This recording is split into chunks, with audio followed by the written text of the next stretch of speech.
Tantor Audio, a division of Recorded Books, presents More Than Dare You by Shayla Black, narrated by Teddy Hamilton. Chapter 1. Friday, April 6th, Maui, Hawaii. Trace. You ready for a night of meaningless sex? My brother Noah swallows back his whiskey neat, then turns to me at the swanky hotel's bar with a sly smile. Normally I would be all in. Well, let's be honest, I still am, but with less hedonistic abandon. Why not? Mom is watching Ranger this weekend, so this is the first time in 5 months I won't be a slave to a tiny human's whims or erratic sleep schedule. I get you, man. Being a new dad has been hell on my sex life, too. I literally counted the minutes until Harlow's doctor said we could resume normal activity. But it took a few days before my wife and I got enough sleep to feel like it. Noah snorts. I can't even imagine how rough it's been on you to suddenly become a single dad. He's not kidding. 1 minute I was a single, footloose bachelor, playing the field and having fun. Getting lucky was never a matter of actual luck, just showing up with a decent conversation and a smile. Yeah, I'm advantaged. I've got good genes.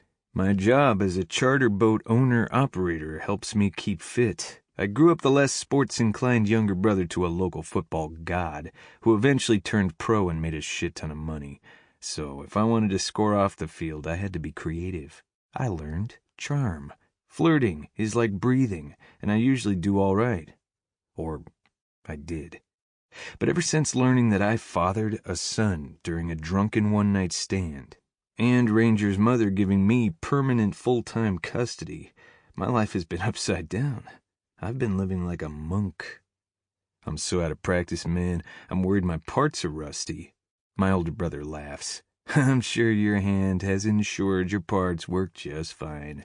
Besides, it's like riding a bike. Well, since I left all the athletic shit to you, that doesn't make me feel better. So what's the deal with this girl? Masey Garrett. That's her name. Just arrived here from Cali. Like my wife said when she called to ask if you'd, show her a good time. She and Harlow were sorority sisters, and they're besties. Masey is a beauty influencer, whatever that is. Her name is helpful. The rest, I shrug. Not really important. I just want to know why she's looking for a one-night stand. And exactly what I'm getting myself into. Noah leans in. I'm not totally sure. I haven't met Masey. She didn't attend our wedding last June because her dad had just died, and this douche broke up with her a few days later. Nice guy, huh? Sounds like a real prince. But I know she's had the same boyfriend since she was 15. So Harlow's take is that Masey is finally ready to get back up and ride a bike or two of her own. Neglected and lonely. I'd done girls like her. I'm doing Masey as a weird favor to my sister-in-law, but helping out shouldn't be a hardship. Do you know what she looks like? I've only seen pictures. But he's smiling. With Noah, that's either a really good thing or really bad. Out with it. Is she a troll? No. She's not your usual, bro, but I think you'll like her. Little thing, pale, huge blue eyes. Sassy. She's got good girl written all over her. Interesting. She sounds fun to corrupt. I shift in my seat to hide my suddenly hard dick, and my brother laughs. Clearly, I'm not fooling him. Anything else? On the bar in front of Noah, his phone dings. He glances at it. You can ask Harlow. She's on her way in. With Masey? No, she was running a few errands, so she's coming in her own rental car. You'll get a chance to grill my wife first. One thing I appreciate about Harlow, she's a straight-to-the-point girl. I never have to guess where I stand with her. If she's mad, she'll tell me to my face. And if she has information, she'll give me the unvarnished truth. Perfect. Then I'm taking Harlow home. Since Maxon and Keeley offered to watch our little rugrat tonight, I'm totally going to take advantage of my wife, who looks gorgeous. Noah stares past me with a leer. Hi, baby. Wanna fuck? Hell yeah. I hope you took your vitamins this morning, mister. You're going to need them. She winks. My sister-in-law is fantastic. Gorgeous, smart, funny. The all-around package. My brother is lucky, and I'm thrilled for them. They're deliriously happy, and they deserve it. I won't bullshit myself. I like what they have. Someday. I'm not desperate. Ranger and I have been batching it out for months, and we're okay. But seeing my brother's bliss has made me aware that, yeah, I'd love something similar eventually. Never thought I'd say that, but things change. Time heals all wounds, and... Nope, not thinking about her. Hey, I kiss Harlow's cheek. Look at you, a dress and makeup.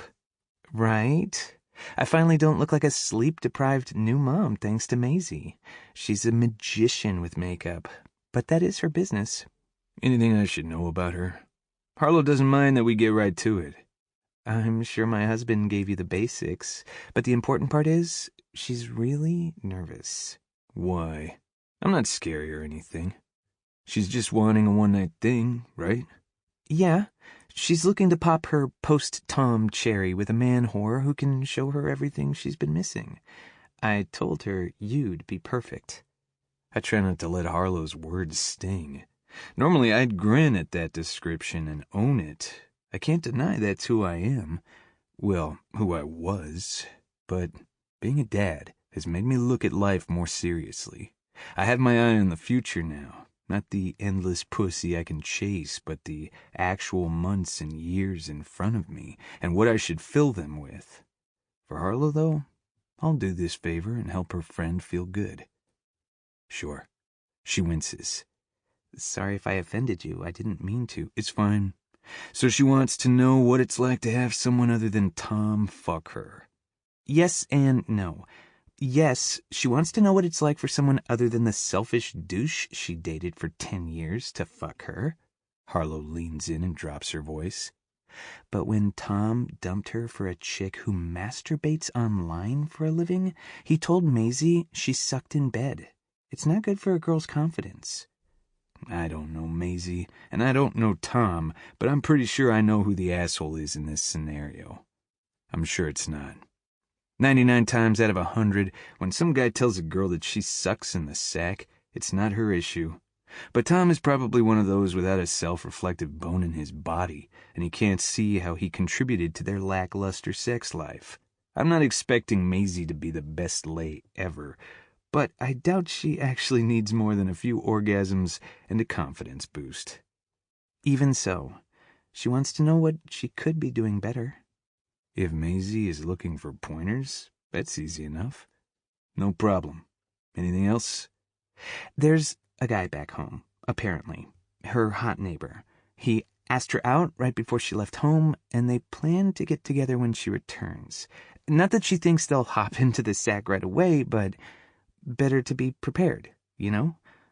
Other than that, Harlow shakes her head. She's not looking for more than a good time tonight, so don't worry she'll turn into a clinging vine. Somehow Harlow's assurance makes me even more uncomfortable, but she's merely asking me to help a friend in need, so I let it go. Got it. Great. Just be nice. I know you will, but she's been through a lot with Tom. Even though she's glued herself back together, she's more fragile than she lets on. It's not a problem, since I'm not usually an asshole. Absolutely. I appreciate you doing this. If you'll send her off in the morning with a loopy grin, I'll be eternally grateful. One loopy grin coming right up, I reassure her. If you'd like, I'll make sure she's bow-legged too. Harlow flashes me a megawatt smile. That would be great. I knew there was a reason you're my favorite brother-in-law. I'm your only brother-in-law? Details. She gives me a playful wave of her hand. Anyway, she wanted me to assure you that if you don't find her attractive, there won't be any hard feelings. Buy her a drink and tell her you're busy tonight after all. Just do it gently. At this point, I can't picture that. Masey sounds like she needs TLC, and my sudden misgivings aside, I need to get laid after a 5-month dry spell. It's not a match made in heaven, but we can make it work for a night. I'm sure it won't be a problem. I'm assuming that if she doesn't find me attractive, she'll let me down easy too. Sure. Harlow shakes her head. But that won't be an issue. Why do you say that? She leans in with a conspiratorial whisper. I showed her your picture. I think I had to wipe the drool off her chin. Well, at least she has good taste, I quip. Got one of her? I haven't seen. A woman walks into my line of vision, a mere dozen feet away. Instantly she ends my speech, stops my heart, and makes my dick jerk like a divining rod in her direction. She's got reddish-brown curls that sway around her shoulders, a delicate profile, lush lashes that fan the palest porcelain cheeks, a red bow of a mouth that nearly has me crying for relief, and curves for days under her clinging va-voom red dress. Holy shit, I mutter. Harlow turns and follows my line of vision.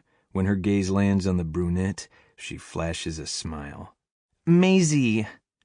The bombshell turns, recognition lighting her face. Then her stare lands on me. Her breath catches. A tremor racks her. She bites her lip, then sends me a searching smile. I get to fuck her all night? Standing without any conscious thought, I grin back as my feet automatically take me to her until I'm staring straight down into her eyes, my heart pounding like a drum. In retrospect, I should have known in that moment how hard I was going to fall. Fuck, it's suddenly hard to breathe. Hi, she returns softly. Trace? I nod and finally remember to stick out my hand. Nice to meet you, Masey. She tucks her palm against mine and lightning zips up my arm to shock my heart. Same.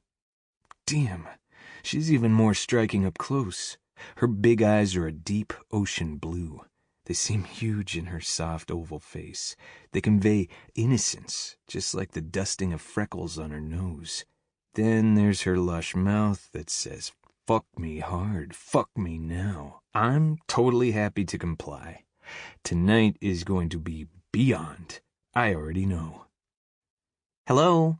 Harlow snaps, then extends her hand between our faces to break our stare. Can you two hear me? I release Masey's hand and flash my sister-in-law a self-deprecating grin. Loud and clear. You and Noah heading out? Yep, she nods. He's going to take me to dinner, where we'll pretend to eat while he mercilessly eye-fucks me to insanity. Then we'll go home and do the real thing. I grimace. I didn't need to know that. Harlow laughs. Your brother's a stud. I didn't need to know that either. I only told you because you look so adorably uncomfortable every time I bring it up. You two good here? As I glance in Masey's direction, our eyes meet again. She gives me a little nod. I try to ignore the subtle signs of her attraction and focus on the conversation. The sooner I do, the sooner my brother and sister-in-law will leave us. We're good. Enjoy your night. I clap my brother on the back. I don't want details. Nope, not sharing those. Noah assures as he wraps his hand around his wife's elbow and drags her away. She's said enough, and I'll be sure to put that sassy mouth to better use tonight. Ugh, I could have done without knowing that, too. Shut up, you're not helping. Masey grimaces. At all. Just bye. I'll call you. Harlow blows her a kiss and gives me a wave. I'd tell you not to do anything I wouldn't do, but... We know, Masey says. Please leave now, okay? Thanks, bye. Then Noah smiles as he wraps his arm around Harlow's waist and mercifully leads her outside the open-air bar toward the parking lot. Now it's just this gorgeous stranger, the glass and chrome hotspot, and a whole lot of unspoken expectations between us. You want to go and... Her blush tells me she's reluctant to finish that sentence by suggesting the obvious. Her uncertainty is cute on the one hand, but troubling on the other. I like the idea that she's off balance, but if it's because she's lacking confidence, I want to fix it. Of course I could take her from here, find the nearest bed and fuck her brains out, but this will go a whole lot better if she gets comfortable on a verbally intimate level with me. Besides, we've got all night, and I want to savor her. Let's sit and have a drink first. I gesture her toward the stools Noah and I just vacated. I was having a beer. You want something? Masey looks a little crestfallen, but tries not to. Merlot? I call the bartender over an order, then turn to Masey when he leaves to uncork a bottle. Tell me about you. She bites that pouty red lip again. Far away, the gesture caught my eye. Up close, it fucking hypnotizes me. There's not much to say, and I hate to bore you. Look, if you're not interested... Honey, I'm so interested that if we were alone, I'd lick you from the tips of your pretty toes all the way to that lip you keep sinking your teeth into. I promise I'd focus on all the best parts in between until you screamed for me. Oh. She blinks, looking stunned. Okay, then. So don't think I'm not interested. She smiles up at me from under her lashes. There's a lot of sweet angel in her stare, but I see the devil lurking too. I'm definitely interested myself. Since I've read her body, I didn't need the verbal affirmation, but it's nice. We're on the same page, so let's just take a few minutes to sit down and get to know each other before we have a hell of a night, huh? All right. She slips onto the bar stool Noah vacated, then turns to me with a shrug. Not much to say. I went to college with Harlow, communications major. While she stayed in and got her master's, I couldn't find a job I liked. Well, that's not true. I couldn't find one that paid enough to cover my rent and didn't have me working for a complete douche. I've always loved makeup. Not sure why, except there's something artistic and transformative about it. It helps you to feel like whoever you want to be. Right after high school, I started a YouTube channel, mostly for fun, but I put out videos pretty regularly. By the time I was out of college, I had over 100,000 followers. It was both growing and making me a decent income stream, so I took a part-time job and devoted the rest of my energy into doing what I love. Over the next 2 years, I grew my channel by leaps and bounds. Now, I have over 1.5 million followers, and the rest of my social media reach has multiplied. I only understand about half of what she said. I'm the weird guy who prefers human interaction over staring at the screen of my phone. But even so, I realize what she's accomplished in the past handful of years is pretty amazing. You must have busted your ass. She nods. It's often a 7-day-a-week job to keep the videos flowing. Not everyone understands. Translation, the ex wasn't supportive, and trying to work around him was a fight. Why? I don't get the reason some men are threatened by a woman's sense of purpose or success. Is their own confidence so lacking that they can't deal? I get it. I'm self-employed and I keep weird hours too. That perks her up as the bartender sets her wine in front of her, and I gesture to him to add that to my tab. Really? What do you do? I run a chartered boat service. I take vacationers and corporate types out deep-sea fishing, scuba diving, or on a houseboat for anywhere between a few hours and a few weeks. I shrug. Just depends. I love the water, and I like facilitating a good time, so this works for me. Between us, there's nothing funnier than a bunch of uptight suits getting on board day one, talking shop, then seeing them 2 days later all drunk and telling fart jokes. Masey laughs. It's light and feminine and real. The sound does something to me, and if she didn't both need and deserve a guy to seduce the hell out of her, I would be ready to skip the conversation and get busy now. They really do that? Every single time. Put a beer in one hand and a fishing pole in the other for a few hours, and it's predictable.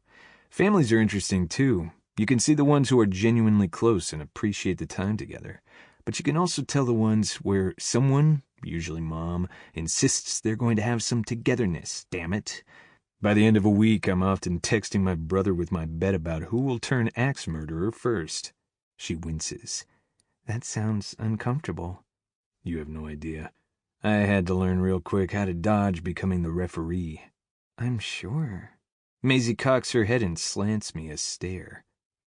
So no wild spring break cruise, bachelorette parties, or single girls? No, never fucking again. I'm in a position to take jobs when I want from the people I want, so I avoid girl drama like the plague. No offense, but pair a bunch of young females with a few gallons of booze, and nothing good happens. I can't argue with that, she laughs. It's one reason my salt circle has gotten so small over the last few years. In college, I had to deal with all my sorority sisters, and most were great, but now that I live alone and I'm independently employed, I can pick and choose who I talk to every day. Being in the beauty community is no cakewalk. There's a lot of pressure to be perfect, which isn't realistic, and you're dealing with the public, who feels it's their right, their responsibility even, to comment on every single thing you say and do behind their anonymous online accounts. If a rival influencer doesn't like you for some reason, their fans may come after you, and they can be vicious. That part sucks. And don't start me on drama channels. I try to ignore all their tea spilling as much as I can, be an adult, and do my job. And what is that exactly? I review makeup, do tutorials, test a variety of products, talk about skincare. It's a little bit of everything, beauty-related. You might as well have been speaking Greek. I laugh, then take a swig of beer. So you want to talk about your sex life with Tom? She nearly chokes on her Merlot. Not really. She doesn't elaborate, and her face, for once, is almost impossible to read. What is she not saying? You sure? No judgment here. I'd rather not revisit the past, cloud your opinion, or dwell on something hurtful. I get it. I really do, but I need information, so I try another tactic. Maybe you should tell me what you want then. It's more important for me to know that anyway. Sex? Isn't that the point of us meeting? Yeah, but that's a broad topic. What are your turnoffs? Tom? Masey shares Harlow's bluntness, and I like that. She's a bit more tactful, but not much. I laugh. Since I've never met the guy, I don't know what that means. What did he do that turned you off so much? She sighs. I always felt rushed, and if I ever tried to tell him I didn't like something, he got defensive and told me the problem was mine. So he had a small ego, and I'm guessing he had a small dick to match. Yes, he had this germ thing. He didn't like kissing much. He always came to bed smelling like hand sanitizer, and he always showered immediately afterward. It was kind of insulting. What a dipshit. So I'm guessing he wasn't spontaneous? Masey shakes her head emphatically. Not at all. I'm not terribly spur of the moment myself, so it didn't bother me much, but his schedule was very precise. So if I was even 10 minutes late, then he... Wait, I insist. She couldn't have meant that the way it sounded. You had an appointment to have sex with your own boyfriend? She grimaces. That sounds horrible, but yeah. We just kept really different schedules, so it became a necessity. Otherwise, he'd have meetings all day, but I often filmed and edited videos at night, or sometimes I had parties and launch events to attend. He also traveled. Sadly, we'd look up, and a month had gone by, so unless we both committed to a time in advance, the sex just wasn't happening. I don't know this guy since we've never met, but odds are Tom wasn't going without. Just going without Masey. But I keep that thought to myself. No early morning quickies? Masey shakes her head. He likes to be at the gym by 5:30 a.m. No one who values their life should talk to me that early. Same, I laugh. And no late night nookie? I sometimes worked until midnight or beyond, but he was usually in bed by 10. I don't get this guy. If someone said I could have an extra couple of hours of sleep, or a couple of hot hours with Masey, I would pass on sleep every time. Okay, so you made appointments, and if you were late, he... What? Bailed? She nods. He doesn't like to be kept waiting, he's always said. Sex shouldn't take more than 20 minutes or so, anyway. But... I choke on my beer. Excuse me? Tom looks at sex from a financial perspective since he's an entertainment and intellectual property attorney. He's very in demand and bills out at $4.50 an hour. By his calculations, even that 20 minutes of being with me cost him $150. She wrinkles her nose. He said at that rate it was like paying for sex. I'm speechless. Seriously. The basic math involved is easy to understand, but the sentiment is fucking ridiculous. That might be the most unromantic thing I've ever heard. And you put up with this? She sighs. He wasn't always like that. When I was in high school and he was just starting college, everything was different. We both had demanding academic tracks, plus I had activities, parents, friends. He had his frat stuff. We made it work, even though we couldn't see each other all that often. But once I finished college and he started practicing law, we moved in together. Our relationship got more complicated. I think I expected everything between us would be normal, that we'd finally have time together. Instead, it seemed like we both got busy and sex became less of a priority. Wow. He sounds like an asshole, and I'm guessing your relationship sucked. Tell me what a typical appointment was like. I'd rather not, she grimaces. It's really personal. I totally get that, but I don't know how else to make sure I give you what you want. And probably need. Has this girl ever had a decent orgasm in her life? She rolls her eyes, reluctantly and silently admitting that I have a point. He insisted I brush my teeth and take a shower after dinner. Then about 9, we'd meet in the bedroom. Always the bedroom? Yes. He couldn't handle the thought of germs or bodily fluids anywhere else in the apartment. So he'd treat her like she had cooties? What then? We'd kiss a little, and sometimes he'd touch me. Then he'd put on a condom and, you know. I do. And that must have been dull as fuck.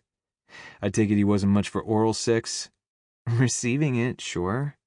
So, Tom was uptight and selfish? Not a lot of foreplay, huh? Not as much as I would have liked. Did you tell him that? She nodded.